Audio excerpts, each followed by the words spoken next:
Good morning বন্ধুরা, কেমন আছো তোমরা? সবাই নিশ্চয়ই খুব ভালো আছো। আর সকালবেলা তোমাদের সঙ্গে আমার পরিচয় হলো মহালয়া দিয়ে। আর আজ মহালয়া, শুভ মহালয়া। আর হাতে গোনা, মাত্র হাতে গুনতে হবে 1 2 3 4 5 6 7 8, ষষ্ঠী, মহাষষ্ঠী। সবাই নিশ্চয়ই দেখছো। আর আগেকার যে মহালয়া দেখতাম সেটার মধ্যে যেন একটা কেমন একটা আনন্দই ছিল, তাই না? এখনও আনন্দ আছে। আজকে ভোরবেলা আমার ছেলে বলছে, ডেকে দাও আমাকে ডেকে দাও, আমি উঠবো, মহালয়া দেখবো।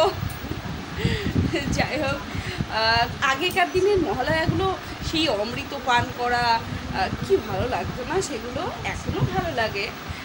তাহলে চলো। আর এখন তো নায়ক নায়িকাদের নৃত্য।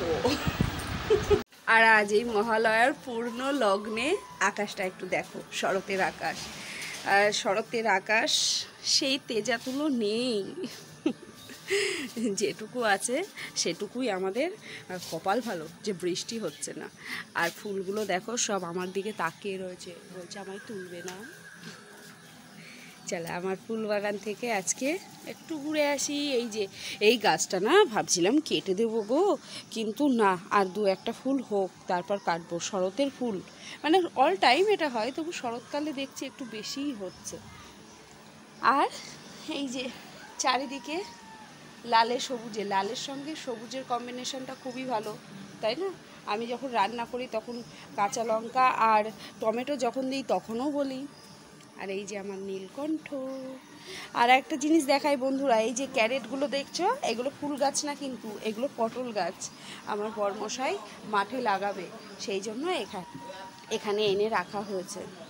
এই যে তোমাদের বলছিলাম না যে কামিনীর কড়ি এসছে, এই দেখো কামিনীর কড়ি এসছে। সকালবেলাটা মনে হলো না, কি সুন্দর পুজো ফেস্টিভ্যাল লাগছে, বুঝলে? মানে মনে হচ্ছে যেন এই আজই পুজো হলো, আজই পুজো হবে, এইরকম একটা ভাব। তারপর ভাবলাম, ও মা, না তো, আমাকে তো রান্নাঘরে যেতে হবে, না হলে আবার ডান হাত মুখে উঠবে না। সেই জন্য সকালবেলা রুটি, এইদিকে ভাত হয়ে যাচ্ছে। আর কি রান্না করব? আর গতকাল যে লোটে মাছটা নিয়েছিলাম না, সেটা ফ্রিজে রেখে দিয়েছিলাম, জানো তো, কাটা হয়নি তাড়াহুড়োর জন্য। তাই ভাবলাম যে আজকে একটু লোটে মাছ করব। আর আমার বরমশাই তো লোটে মাছ খান না, তাই বরমশাইয়ের জন্য দেখা যাক কী করা যায়।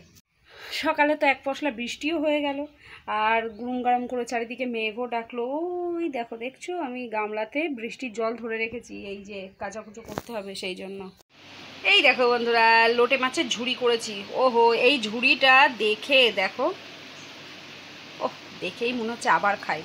যাই হোক, আমি রুটি করেছিলাম, রুটি খাইনি, আমি এই ঝুড়িটা দেখে, লোটে মাছের ঝুড়িটা দিয়ে ভাত খেয়েছি সকালে, যা হাই হবে। আর এই যে বরমশাইয়ের জন্য ডিমের অমলেট করে একটু ঝোল করলাম, যেহেতু ও খায় না, এই দিয়েই মোটামুটি দুপুরবেলা হয়ে যাবে খাওয়া। সকালবেলা একবার সব গুছিয়েছি, কিন্তু গুছিয়ে ঘরদোর মুছে বেরিয়েছি, অবস্থা দেখো। যেমন গ্যাসের টেবিল দিয়ে বৃষ্টি হচ্ছিল, কি করব, বাইরে বেরোনোর কোনো রকম উপায় ছিল না। তাই এগুলো এখন সব পরিষ্কার পরিচ্ছন্ন করে জামা কাপড়গুলো ভিজিয়ে কাচাকুচো করব। গুড ইভিনিং বন্ধুরা, দেখো কে আমার মতো এরকম করো, চায়ের মধ্যে নিমকি হোক, বিস্কুট হোক, বিস্কুটটা ভেজায় না, কিন্তু নিমকি, মুড়ি, এগুলো চায়ের মধ্যে ভিজিয়ে আমি খাই। চাটা দেখো খাওয়া হয়ে গেছে, এইবার শেষে এইগুলোকে হাত দিয়ে তুইলা খাইতে হইব। কিন্তু আমি চামচ আনিনি, জানো তো। হেভি টেস্টি, জানো এগুলো, এরকম করে খেতে হেভি লাগে। কেমন লাগে বাবা, একটু বলে দাও তো। আজকে আবার ছেলে মেয়ে মহালয়া বলে ছুটি নিয়েছে।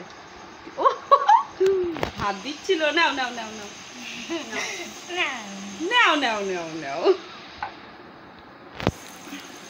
এই যে এখন নাকি গাড়ির স্টিয়ারিং এটা, হ্যাঁ, এসব সহ্য হয়? হ্যাঁ, ছেলেটার আমার কোমরটা তো যাবে। এখন খেলা হচ্ছে একটু। আর এই দেখো আমার কালু, ও কালু, কালু, কালু, কালু গো কালু, ও কান কাটা কালু। অনেকের নাক কাটা হয়, আর আমার কালু কান কাটা, বুঝলে? কিছু শোনে না, যা বলছো তোমরা বলে যাও, আমি আমার মতো শুয়ে থাকি। আর ওদিকে এখন বরমশাই এখনো দোকানের কাজ কমপ্লিট হয়নি, সারছে, আমার এবেলা ছুটি। আজকে আমার বর মাঠ থেকে কি কি সম্পদ এনেছে সেটা আগে দেখায়। ঘরে একটাও সবজি নেই, তাই বললাম যে আমাদের যে জমিটায় পটল লাগাচ্ছে, ফুল আছে, সেই জমিতে একটা পেঁপে গাছ আছে, তাই বললাম একটু পেঁপে নিয়ে এসো, পেঁপে খাওয়া হবে। আর গাছের মোচা, চলো কালকে রান্না হবে। সব কাজ মোটামুটি ঘরের কাজ সব শেষ করে ফেললাম। চারিদিকে সব ভেজা জামা কাপড় ছিল, খাটের স্ট্যান্ডে নেড়ে দিলাম। কি করবো বলো বন্ধু, না হলে তো উপায় নেই। বলে খাটের স্ট্যান্ডে নাকি জামা কাপড় নাড়তে নেই, ভেজা জামা কাপড়, বাচ্চার ঠান্ডা লাগে। আমার বাচ্চাগুলো তো একটু চৌবাচ্চা হয়ে গেছে, সেই জন্যই নাড়লাম। আর এই মোচাটা ছিল, দেখালাম না, মাঠ থেকে এনেছে, তাই ভাবলাম এখন হাতে যখন সময় রয়েছে একটু কেটে নিই। কেটে নিলে সকালে রান্নাটা তাড়াতাড়ি হয়। আর এই রান্নার কাটার জন্য রান্না হয় না, জানো তো, টাটকা জিনিস। আর এখন যাব রান্নাঘরে, দেখা যাক কি রান্না করা যায়। মোচা রান্না করব বলে ছোলা ভেজাতে ভুলিনি, কোনো দিন মনে থাকে না, আজকে ভালো করে মনে করে নিয়েছি, বুঝলা। আর এই দেখো এইটুকু সামান্য হলো, এখনও এতটা আর ডবল হলে মনে হয় আমাদের সবার ভালোভাবে হতো। আর দেখো ঘরে চালিয়েছে এখন মহালয়া। আমাদের সময়ে কি হতো বলো তো, সেই ভোরবেলা যদি ঘুম থেকে উঠতে পারো তো ভালো, মহালয়া দেখতে পারবে, না হলে দেখতে পারবে না। কিন্তু এখনকার একটা সুবিধা আছে, সব সময় মহালয়া, সারা দিন আজকে মহালয়া হচ্ছে। বাবা গো বাবা, সেই একই মহালয়া, একই সেই চণ্ডালিকা নাচ দেখেই যাচ্ছে ওরা। যাই হোক, এবার যেতে হবে রান্নাঘরে। এবার ডান হাতের কাজ যদি না করতে যাই তাহলে এরপর ছেলে মেয়ে যাবে খেপে, আর তারপর ভোরবেলা ঘুম থেকে উঠেছে ওরে থাকছে, এখন যদি না করি তাহলে ঘুমিয়ে পড়বে।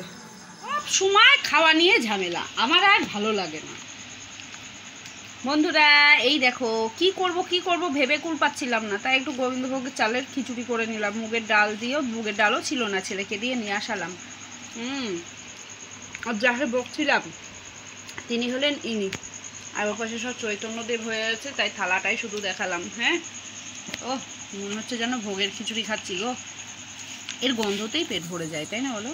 আমার মেয়ে বলছে খেতে হবে না, আমায় দিয়ে দাও। ওই যে বলেছি যে গন্ধতেই পেট ভরে যায়, তাই।